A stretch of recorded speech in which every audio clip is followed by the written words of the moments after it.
Now today, May the 4th, is International Firefighters Day. It's an occasion to reflect on the role and the sacrifice of those who put themselves in harm's way to save others. So Forces News has spent time with the military firefighters at Camp Bastion in Afghanistan.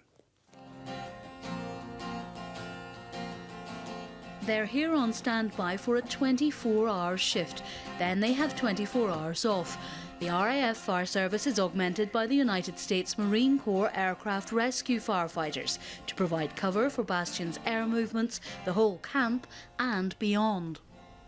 I look after two guys that go forward to all the locations, whether it's the FOBs or CPs, and one of the problems that we have with places like that is that they don't actually have their own fire service. So the guys go out and they try and raise the standard of fire safety while they're out there. When a fire does take hold in the desert, there's not much time before it does horrific damage. All personnel arriving here are warned that their tents won't last long and to take care with electrics. Winds and sandstorms spread blazes with frightening speed, as happened when the American Camp Leatherneck caught light 2 years ago. Some of the team here now were scrambled to assist that night.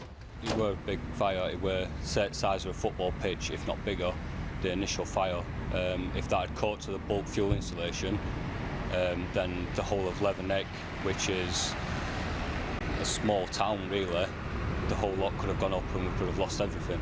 They're dealing with an average of 2 serious fires every week. They never get away from the fact they're armed forces as well as emergency services. We have a team of guys known as our IRT fire team that will jump on the back of a Chinook with as much rescue capability as they can carry and move forward to that location to render assistance, be it inside a FOB or indeed out and about on a vehicle convoy if they've been hit by an IED or something. And they play a poignant role at the worst of moments, when injured comrades are brought back to base. It's a medical evacuation on a helicopter, so we need fire cover there to begin with anyway. And because the guys are medically trained, what they then do is they can then render assistance to the stretcher-borne casualties there.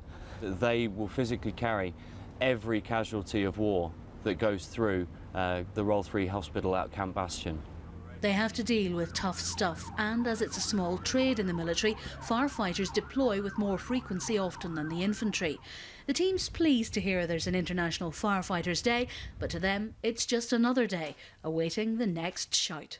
Julie Knox, Forces News, Camp Bastion.